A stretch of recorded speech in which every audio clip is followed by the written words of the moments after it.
Hey guys, I'm Tom the Tech Chap, and finally, we have a new MacBook Air. This is the new MacBook Air. It was actually 10 years ago since Apple first pulled the Air laptop out of a manila envelope, and what's crazy watching this commercial from 2008 is how little has actually changed until now. So this is the new redesigned, refreshed MacBook Air. I've actually bought the cheapest model here. This set me back £1,200. It's the same in dollars, which feels like quite a lot. If this started at $999, I think it would make a lot more sense. But having said that, the Air actually is £50 or $100 cheaper than the MacBook and also the MacBook Pro, which begs the question of why anyone in their right mind would buy the basic and underpowered MacBook. But at the same time, why not pay just a tiny bit more and go for the MacBook Pro 13? But let's get into what's good, what's not so good, and if you should actually consider buying it. The new MacBook Air is of course a lot more powerful than before, but the first thing you'll notice is the revamped design. Gone are those chunky silver bezels of 2008. Now, well, we have basically a MacBook Pro, except for this tapered front end. It is still a beautiful looking laptop though, and actually 17% smaller and 100 grams lighter than the previous Air. But if we put the MacBook Air side by side with the MateBook X Pro from Huawei, which is essentially a carbon copy of the MacBook design, and also the new Microsoft Surface Laptop 2, the MacBook Air just doesn't feel quite as cutting edge as the original one did 10 years ago. But which one of these three laptops do you think looks better? The MacBook Air, Huawei MateBook X Pro, Surface Laptop 2? Vote in the poll at the top right and let me know. Apple's also upgraded the speakers on the new MacBook Air. We've got these two grills flanking the keyboard. But for me, the most important upgrade here is that screen. The full product name is Apple MacBook Air 13-inch with Retina display, because the new 13.3-inch screen has a 2560 by 1600 resolution. So we're looking at 227 pixels per inch versus, well, Apple doesn't even list the PPI on the old MacBook Air, but it's 128. So not only is this a lot sharper, but Apple have also finally given it an IPS rather than TN panel, so colors and viewing angles are so much better. But having said that, it's still not quite as good as the MacBook Pro. It's not as bright. This peaks at 320 nits versus 500 nits on the Pro. You don't get the wider P3 color gamut, and it lacks the True Tone display, which adapts the colors based on the lighting around you. But despite that, this is still a top-notch screen with great color accuracy out of the box. So it is a huge step up from the old MacBook Air, but the Pro is still a little bit better. Love it or hate it, the MacBook Air now comes with Apple's divisive butterfly keyboard. It is the 3rd generation version, so the same as the current MacBook Pro 13 with Touch Bar. It does take a little while to get used to, and you do have this slightly annoying clacky noise, but honestly, once you're acclimatized to it, once you get used to it, it's absolutely fine. What I am glad Apple have chosen to do though, is not put in the touch bar. I don't know what you think, but I find the touch bar to be just a pain in the arse. But the good news is we do get the Touch ID fingerprint reader built into the power button. The Force Touch trackpad is the same as the MacBook Pro, which is to say huge, although not quite as big as the Pro, but still very, very nice to use. It's a massive step up from the old Air. It's smooth, it's responsive. I still maintain the touchpad on these Apple laptops is pretty much the best one you can get on any laptop right now. Plus you get excellent gesture support in macOS. As for connectivity, well, I would still really like at least just one USB-A port. That's something that we did get on the MateBook X Pro. They went with 2 USB-Cs plus one normal USB-A. I like that. Although at the same time, Microsoft Surface Laptop 2, no USB-C, so I don't know. I think Huawei did the best here in terms of I/O. But on the MacBook Air, we get a 3.5mm headphone jack plus 2 USB-C Thunderbolt 3 ports. And because it's Thunderbolt 3, it means we can, well, charge it from these, but also output to a 5K display or even 2 4K displays. Or if you prefer, you can even plug in an external graphics card. But that will be severely bottlenecked by the very low power processor. So let's talk specs. The new MacBook Air comes with Intel 8th gen dual core processors. 8 or 16 gigs of RAM, and 128 gigs of storage, which can be configured all the way up to 1.5 terabytes. Unfortunately, you can't upgrade the processor. You're stuck with the 1.6 GHz i5-8210Y.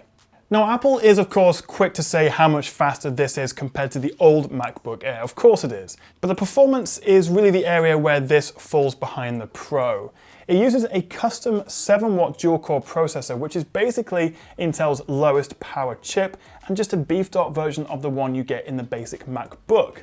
Compared to the 15-watt dual-core chip you get on the cheapest MacBook Pro and the 28-watt quad-core on the MacBook Pro with Touch Bar, the MacBook Air simply isn't as powerful.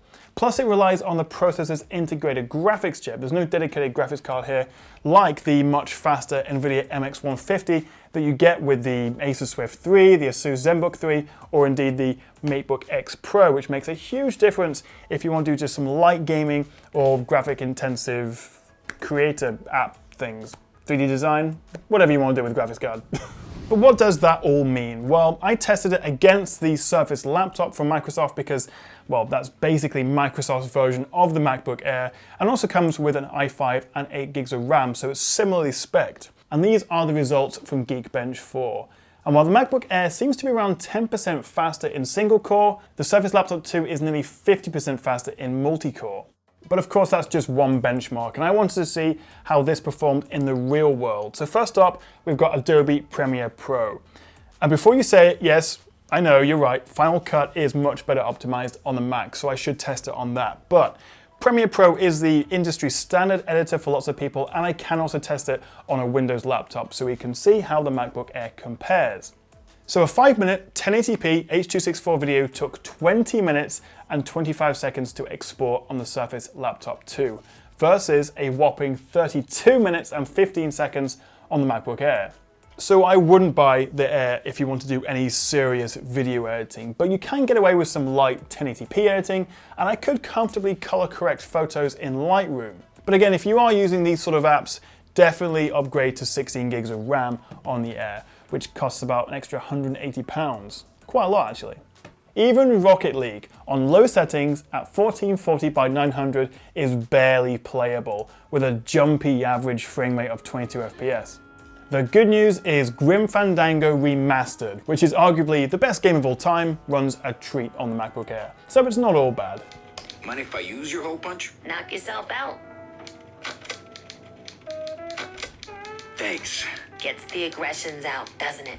For doing normal things like browsing the web, watching Netflix, office work, doing some light photo editing, subscribing to the Chap YouTube channel, you know, normal everyday things, the MacBook Air is great. The SSD storage is fast and you get the latest macOS Mojave software. I really like the new dark mode you get in Mojave. Really, it's only when you're doing intensive video editing, trying to play games or run benchmarks, do you start to run into these performance issues. For 95% of people who are thinking about buying the Air, it's fast enough. Or if you do push it hard, the fan noise does get quite noticeable. And overall, I guess it just doesn't feel like you're getting the performance you should be from a $1,200 machine. As for battery life, Apple say you will get 12 hours of video playback or web browsing, which isn't far off my own experience. With normal everyday use, I got around 9 hours from the Air, which is still very good and nearly an hour longer than the MacBook Pro. So then, the big question, should you buy the MacBook Air? Well, let me show you this. You can see the specs and the prices between the different Apple laptops. Now, first of all, I don't think anyone should buy the MacBook. Yes, it's a bit thinner and lighter than the Air, but it's too small, too underpowered, and if you want something that portable, get the new iPad Pro with a keyboard. That's a much better option. So in my opinion, the new MacBook Air replaces the MacBook as the go-to entry-level Apple laptop. But the problem is we have the MacBook Pro, the non-touch version, which is £50 or $100 more. Granted, it uses last year's dual-core 7th gen chips, but it is still more powerful on the MacBook Air. Plus it has a better screen, although it is a little bit heavier and you get the slightly less reliable 2nd gen butterfly keyboard. So I guess the answer is, if you need a bit more power, say for editing or design work, go for the Pro. For everyone else, go and buy the MacBook Air. It's no longer the cutting edge, must-have, super awesome, nothing else comes close machine the Air once was, and I do wish Apple had put a faster processor in it, but it's still very good and I highly recommend it, especially over the MacBook. You can still buy the old MacBook Air for £950, but don't. It's just bad. But what do you think? Are you tempted to buy one of these? Do you think it's a decent upgrade? And would you go with the Air or the Pro? Let me know in the comments below. I really hope you enjoyed this video. If you did and you want to watch more of my stuff, then make sure you hit that like and subscribe button down there, and also check that notification bell so you don't miss out on the next one. Thank you so much for watching, guys, and I'll catch you next time right here on the Tech Chat.